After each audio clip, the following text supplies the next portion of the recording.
They are an icon of the Old West. The giant 1880 20-mule team borax freight wagons rolling again in what is now Death Valley National Park. Wagons recreated exactly as they were originally built by Dave Engel, a Montana craftsman who considers the massive wagons his master's thesis. That's where I've kind of put it in that category. It's a culmination of a lot of years of learning to be able to put this together. The Death Valley Conservancy, which commissioned this project, searched the country for someone who could duplicate the original but inoperable set of freight wagons that have long been displayed in the desert park.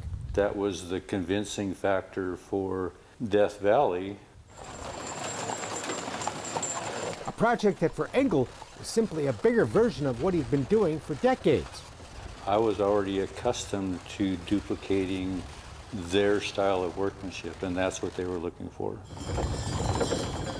Dave grew up with horse-drawn wagons. He always had buggies around. His father's lifelong passion.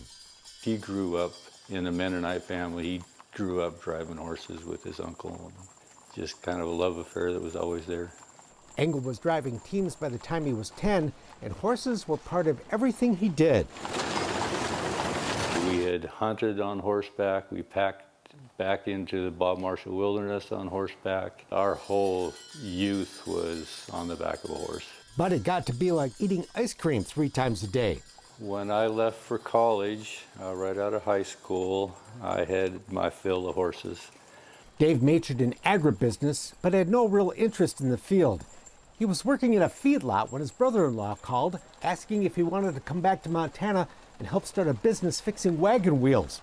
The first year we built a couple buggies on speculation from scratch, thinking, maybe we need to have something to sell. Like a runaway team of horses, the business bolted right out of the gate. We found ourselves not having time to build new stuff. We were so inundated with wheel repairs, parts and supplies, and fixing and repairing, restoring buggies that I have never built a new buggy since. It's always been custom work. The partners would go their own way a couple of years later. Brother-in-law Rick Bischoff today owns a thriving business making carriage lamps for horse-drawn wagons. And turned a business that was creating 30 lamps a year up to 400 lamps a year. Dave's only real training was what he learned in high school shop class. But for more than 40 years, he's had one reliable teacher by his side every day. I have often said that the wagons were my best teachers. Every project is its own instructor, starting with his very first commission, restoring a pair of horse-drawn coaches for Yellowstone National Park. So in the process of disassembling those and paying attention to the style of workmanship that went into building those, I just began duplicating that process. And so it was a learning curve straight up. Every wagon, coach, or buggy is unique. They're all different depending on how they were built, who built them. And that's been my study, is trying to duplicate the different styles. Taking apart and rebuilding the wagons is a window into a bygone era of craftsmanship. It's not only a wagon that is made to be functional, it's also made with finesse and style, and that's what intrigues me. Their craftsmanship is a marvel to me. And they did it all without electricity. Building those borax wagons, that was one of the things that was on my mind constantly, was how did they do this without electricity? That is not the case for Dave, but some of his tools are almost as old as the wagons he restores. This table saw here is a 1908, and it's just right for me. There's a bandsaw almost as old, and a foot-operated lathe that dates to 1914. So you don't have to worry about a computer chip shortage in here. No.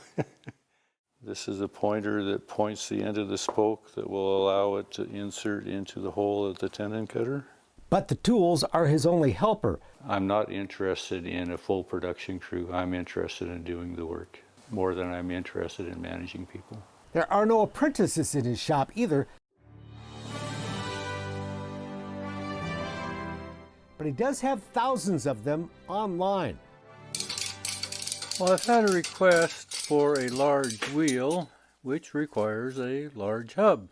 Watching his many videos on his YouTube channel, that began with the Death Valley project. The request was that I would document it by video, the process, that how it was done, because there is no record of how they built the original ones. So that's what got me into putting my videos on YouTube.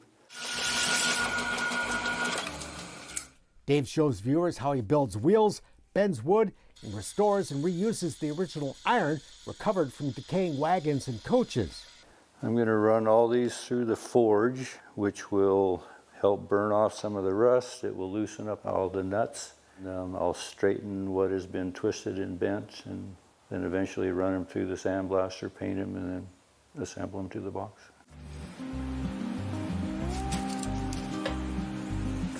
The videos draw a big crowd, one of which had more than 7 million views. It's an opportunity to actually watch how it's done as compared to reading a book.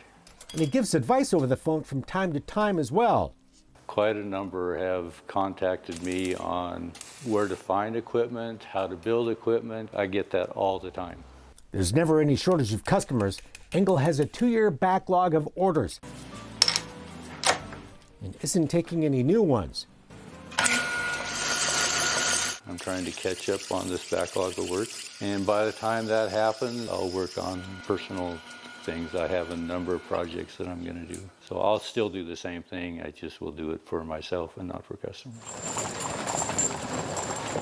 But by recreating the rich work of the past, Dave may be inspiring a new generation to follow in his footsteps and keep this historic tradition of American craftsmanship rolling for years to come.